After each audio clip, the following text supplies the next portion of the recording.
Wamakonde ni kabila kubwa kuliko yote mkoani Mtwara. Wanapatikana zaidi Mtwara mjini, vijijini, Nanyamba, Tandahimba na Newala, huku Masasi na Nanyumbu kukiwa na Wamakua na Wayao kwa kiasi kikubwa.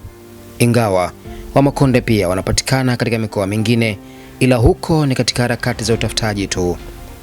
Mtazamaji wa Faida Online TV, karibu kwenye simulizi hii inayoangazia watu wa kabila la Wamakonde kutoka Mtwara.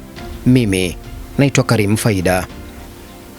Asili ya Wamakonde ni nchi ya Msumbiji na wanapatikana zaidi katika mkoa wa Cabo Delgado ambao mji mkuu wake ni Pemba, kaskazini mwa nchi hiyo, mkoa ambao unapakana na mkoa wa Mtwara kwa nchi ya Tanzania.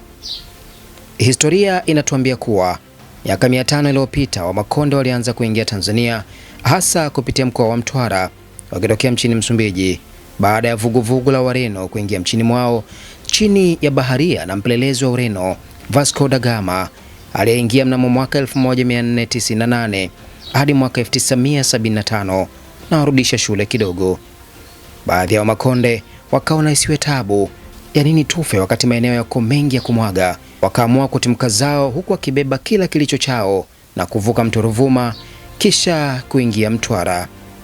Nini maana ya Makonde? Tunaelekea huko.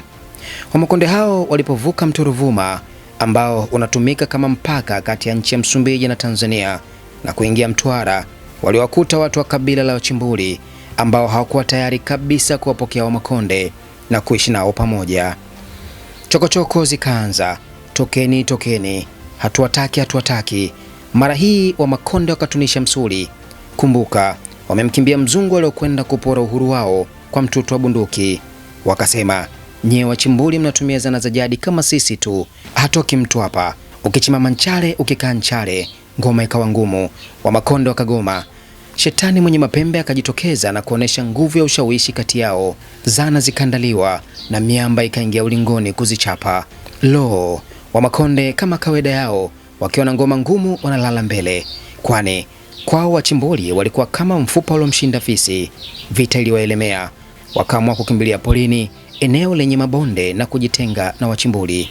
Hapa kuna baadhi ya wazee wa Kimakonde wanasema neno konde ni msitu, hivyo Wamakonde ni watu wa msituni, huku wengine wakiongeza kuwa maana ya neno Makonde ni hali ya kujitenga na watu.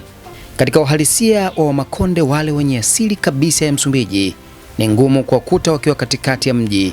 Wengi hupenda kuishi pembezoni, yaani sehemu iliyojitenga. Wamakonde wamegawanyika katika makundi mawili. Kuna wale waishio mbali na bahari ya Hindi maarufu kama bara, kama vile wilaya ya Newala, Tandahimba na hata Nanyamba kidogo, ambao huitwa Wamakonde tu. Lakini pia kuna wale wanaoishi maeneo ya pwani, hasa Mtwara mjini na baadhi ya maeneo ya Mtwara vijijini.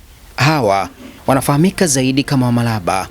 Hawa ndio wale ambao wakiwa wanabishana, mmoja kapata dharura, basi analazimika kukaimisha ubishi huo kwa mtu mwingine na kumwambia, mbona nikubali bwana, ni kama ile ubishi wangu ni mwana nkwida.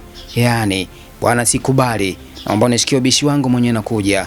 Sasa ole wako upewe kibarua cha kushikia ubishi huo, alafu mwenye ubishi arudi akute umeshindwa. Utatafuta cha kumwambia. Wamalaba wana umwenye fulani hivi. Kumbuka, wakati wa Arabu akina Said wakifika Mikindani walichangamana na Wamalaba. Ndio maana kumkuta Mmalaba anakunywa chai mchana wa saa 7 ni kawaida tu. Wamakonde wanasifika zaidi kwa shughuli yao ya uchungaji wa vinyago. Hapo zamani wapo wazee waliokula maisha ama kula bata kama vijana wa sasa wanavyosema kupitia biashara hiyo ya vinyago, maana waliwauzia zaidi wazungu ambao hawakuwa wanasemea sana bei, sio kama akina mzee Kanjelenjele wa pale na Mohi. Lakini kwa sasa hali ni ngumu, wateja ni wachache, hivyo wanalazimika kupambana na hali zao.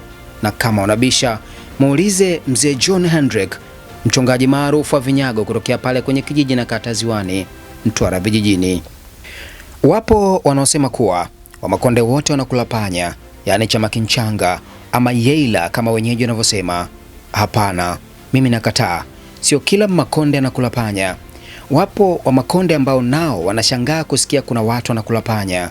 Kwa mfano, ni ngumu kuona Makonde ambaye ni Mmalaba yule wa pwani kuona nakula panya. sio vitu vyake, ila huyu ni mlaji wa viumbe vya baharini, vile vinavyoongeza nguvu ya mwili kama vile pweza, ngisi, viokolo, makalalu, makala kanje na vingine vingi.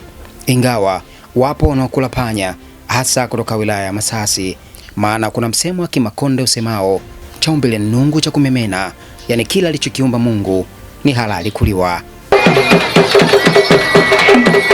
Wamakonde pia wanajipambanua kupitia uwepo wa ngoma zao za asili, ikiwa ni pamoja na sindimba, mchaila na hata ngongoti. Ngongoti ni ngoma maarufu ambayo wachezaji hujifunga miti miguuni na kuwa warefu kuliko kawaida, huku wakiwa wamevalia vinyago usoni. Hapa ni mwendo wa uno tu mjomba. Hapo zamani Wamakonde walichanja chale usoni na kuweka ndonya juu ya midomo yao, lengo likiwa ni kukwepa kuchukuliwa na watumwa, kwa kuwa walioonekana na chale usoni hawakutakiwa na wafanyabiashara waliowanunua wazee wetu kwa shughuli za utumwa, kwa kuwa walionekana wabaya, na hiyo ndio ilikuwa salama yao. Mtazamaji wa Faida Online TV, hiyo ndiyo historia fupi ya kabila la Wamakonde kutoka mkoani Mtwara, kusini mashariki mwa Tanzania. Waandaji wa simulizi hii ni mimi Karim Faida kutoka Faida Online TV. Nikukumbushe kusubscribe, ku like na comment channel yetu ili endelee kupata habari zetu. Hakika sisi ni watu wa field. Asante na kwaheri.